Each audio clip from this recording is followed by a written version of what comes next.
Now turn to section 1.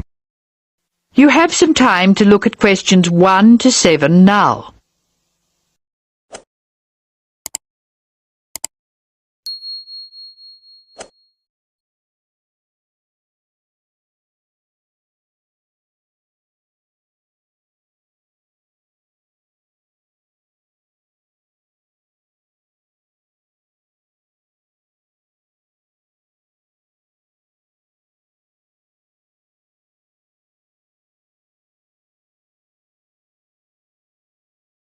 Now we shall begin. You should answer the questions as you listen, because you will not hear the recording a second time. Now listen carefully and answer questions 1 to 7.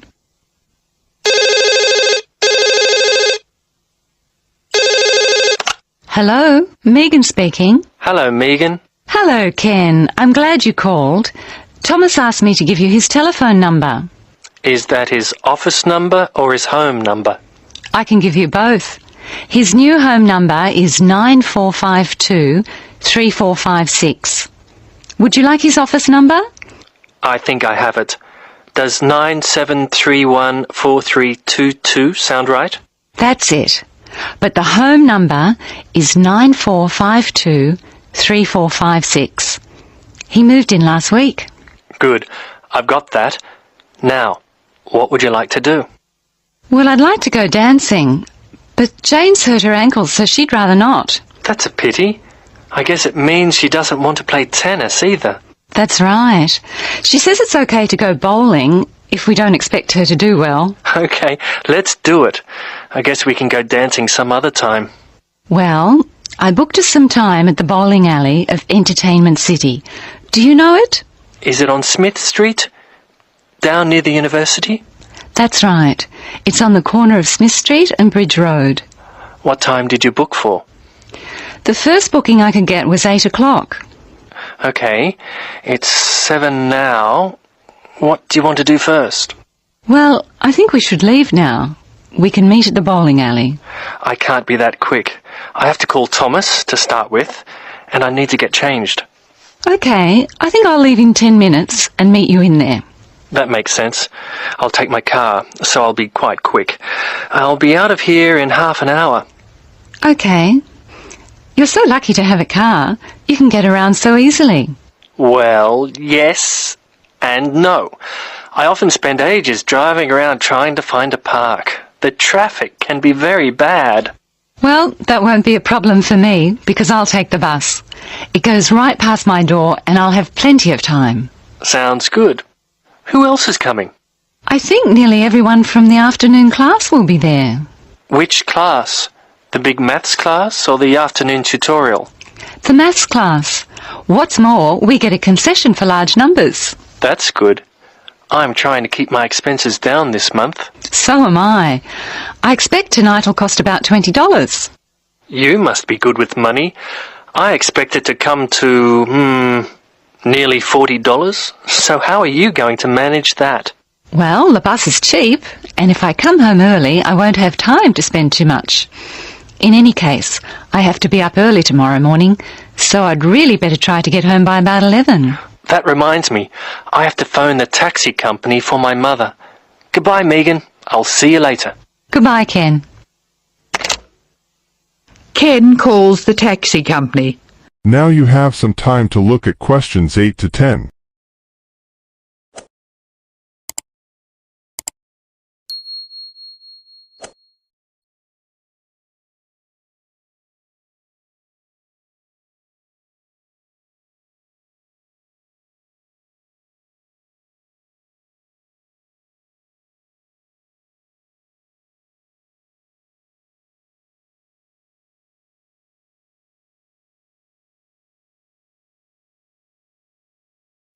Now listen to the telephone call and be ready to answer questions 8 to 10.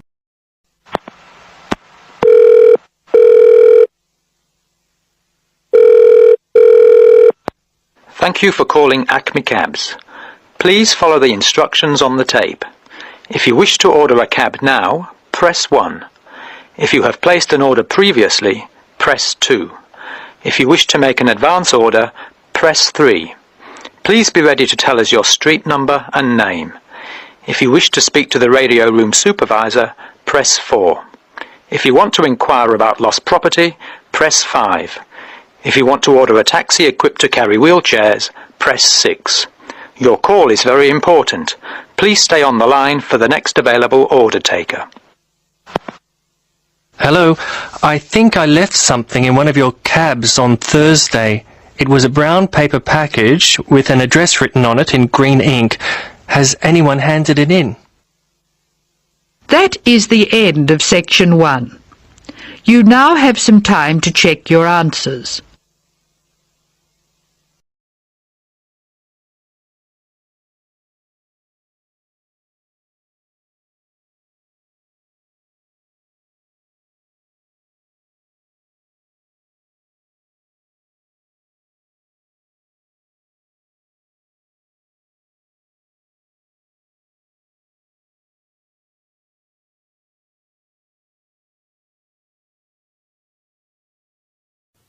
Now turn to Section 2. Section 2. You will hear a talk at an open day at an alternative health club. First, you have some time to look at questions 11 to 15.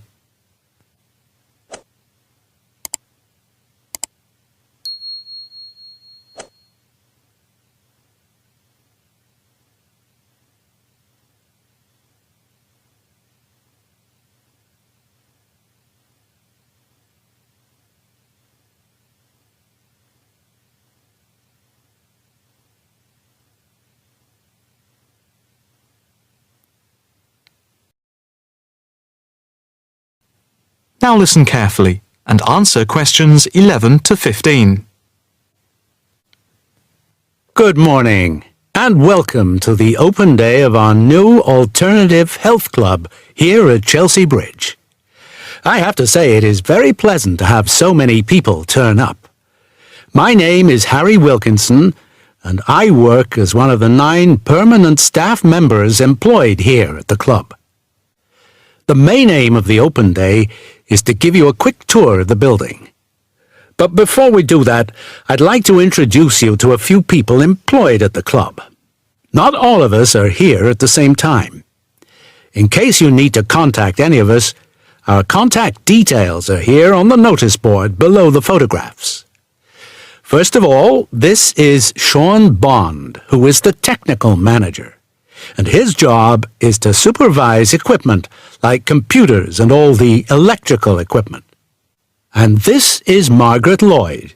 Her main function is to oversee training, and she is therefore in charge of all the full and part-time therapists. The next important person I need to introduce you to is James Todd. He is our liaison officer. What he does is manage bookings for the club rooms and equipment, as they are open to different organizations, from the local college to corporate clients like banks and so on.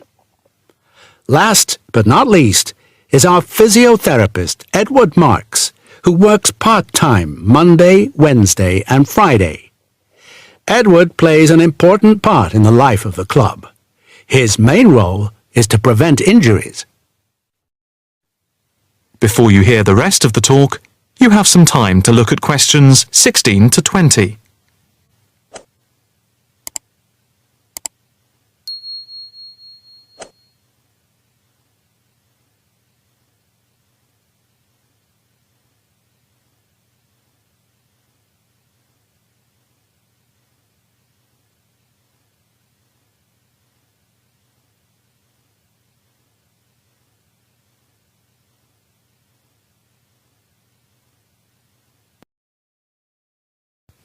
Now listen carefully and answer questions 16 to 20.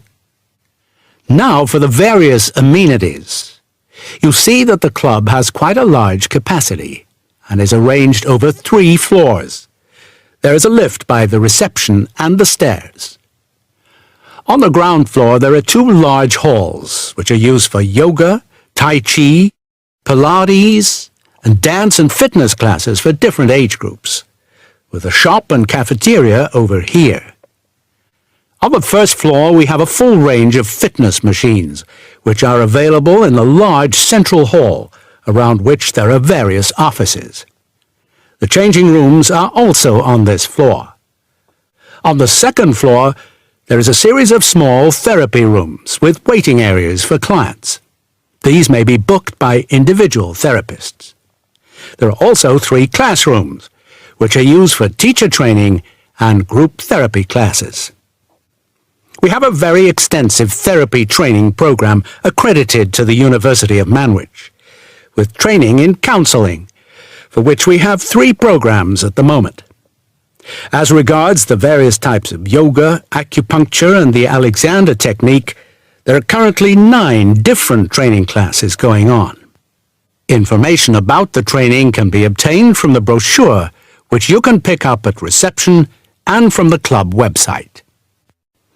There will be a chance to talk to trainers for those interested in counselling this Saturday at 10 a.m. For yoga, etc., there will also be an informal gathering of trainers on Thursday at 4:30 p.m. So, if you are interested in becoming involved, this is your chance. That is the end of section 2. You now have half a minute to check your answers.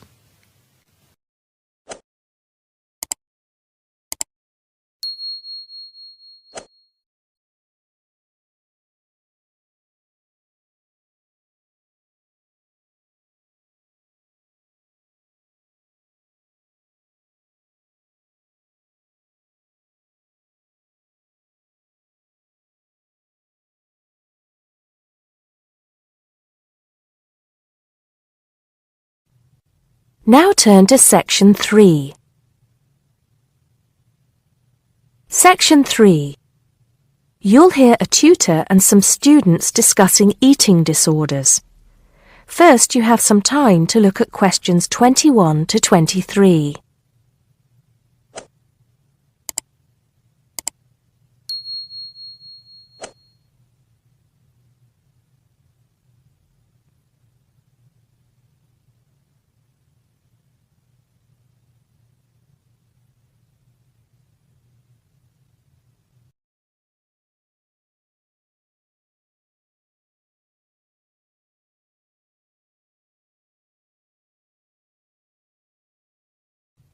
Now listen carefully and answer questions 21 to 23. Good afternoon. I hope everything is going well. Right, we've been looking at problems some people have with eating, and today I'd like to focus on one you've probably come across in your reading.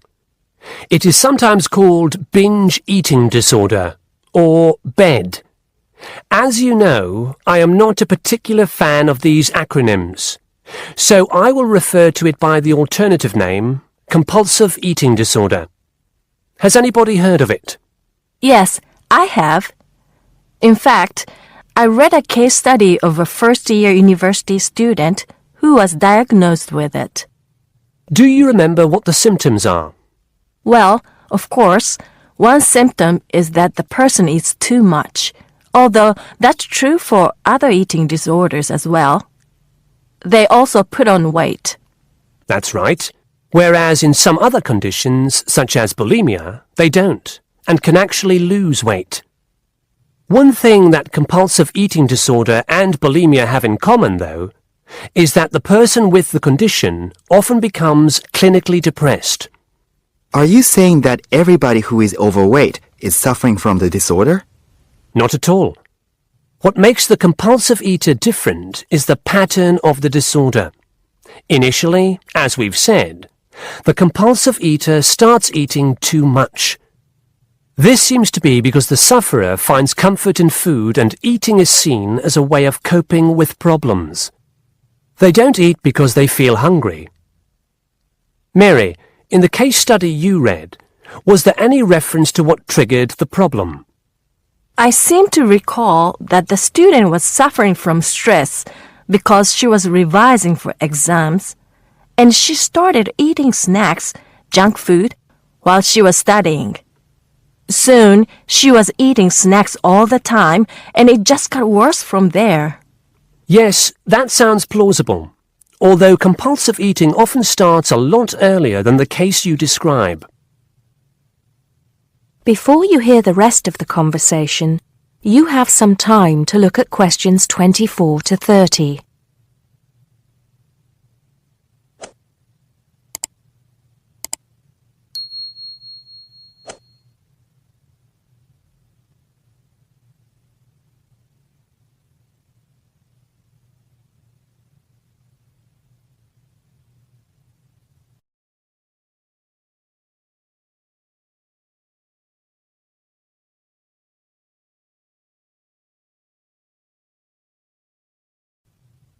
Now listen and answer questions 24 to 30. Anyway, once the condition has been triggered, often by constant snacking as you mentioned, it becomes progressively worse. Over a period of time, the sufferer loses control of their food intake. They become preoccupied with food, and the binge eating increases. Overeating blocks out negative emotions such as loneliness, worries about work, depression, and so on. But it is only a temporary effect. Apart from the physical discomfort that overeating often causes, the sufferer begins to feel embarrassed by their behavior. They then take drastic action to try to compensate. In an attempt to lose weight, compulsive eaters will try extreme diets, skipping meals, or going without any food at all for a day or more. Not a healthy way to try to lose weight, obviously. Absolutely. And of course, the person has to start eating again at some point. In other words, it becomes a vicious circle? That's right. Binge eating, extreme dieting, or attempts to lose weight by other means, and then binge eating again. What are the long-term effects of compulsive eating? As you might expect, these are similar to those for people suffering from obesity. Diabetes is frequently reported. What about treatment? The disorder can be treated, certainly. But there's always the possibility that the patient will suffer a relapse and start binging again. What does treatment involve? Medication? No. It normally involves sessions with a therapist experienced in treating eating disorders. A nutritionist will often be involved as well. Are there any self-help organizations? I mean, organizations like Alcoholics Anonymous? Yes, there are. And you might want to follow this one up for your research. One organization is called Overeaters Anonymous, and they have what they describe as a 12-step program to help people overcome the disorder. You can find out more from the organization's website. Right.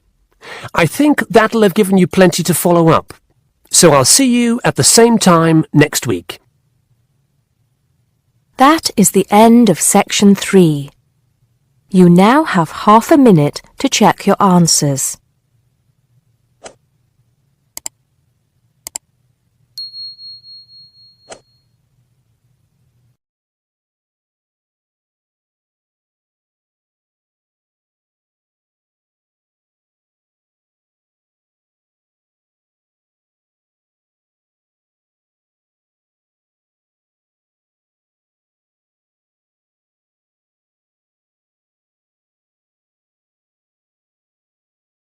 Section 4.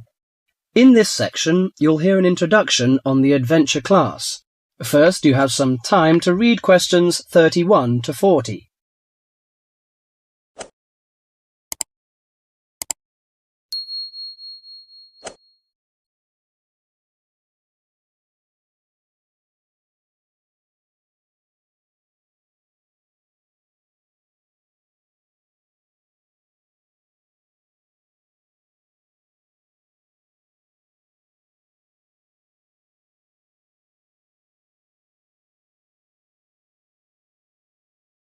Now listen to the conversation and answer questions 31 to 40.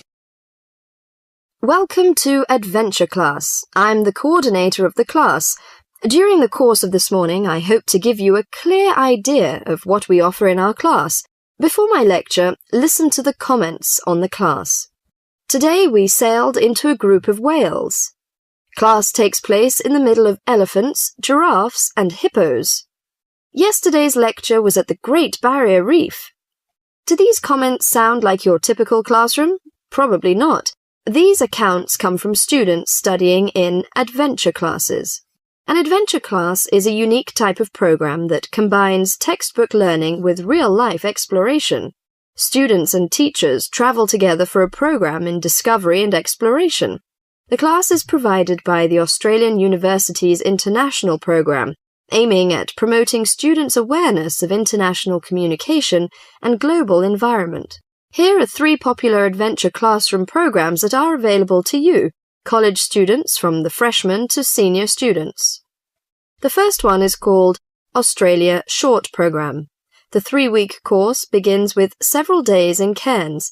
There we hold classes on coral protection, how the corals are formed, what are their functions, and what are the threats corals are facing. Students then spend the next 2 weeks on a study tour of Queensland.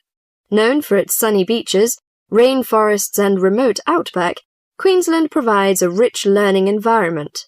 The highlight of the program is the tour to the Great Barrier Reef. Activities include hiking, birdwatching, and boating. By experiencing local culture up close, students explore the connection between local people and the environment. 6 semester credits are given by the Australian University's International Program, and the tuition fee is $1,950. African Safari Program is another popular class. Kenya's stunning wilderness becomes the classroom for students in the African Safari Program.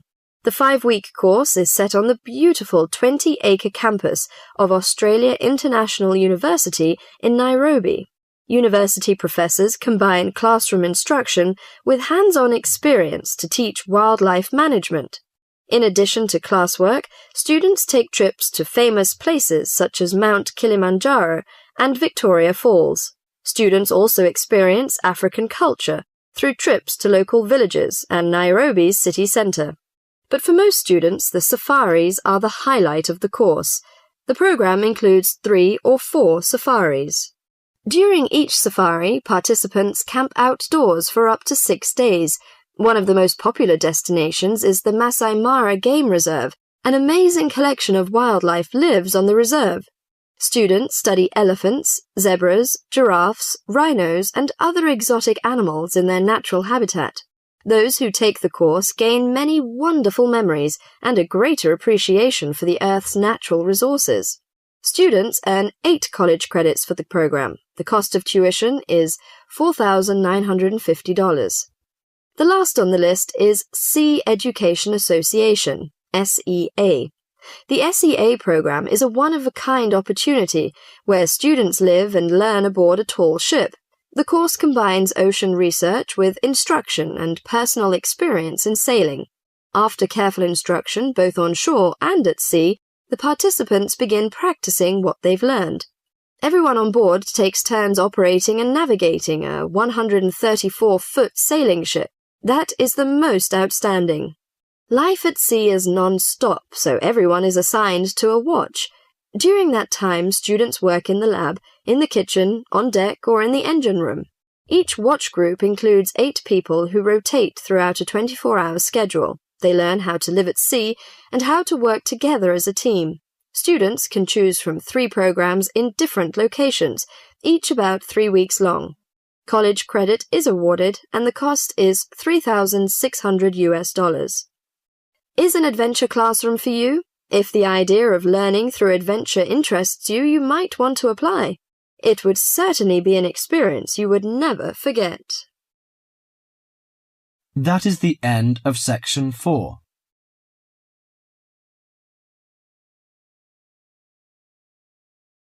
You now have half a minute to check your answers.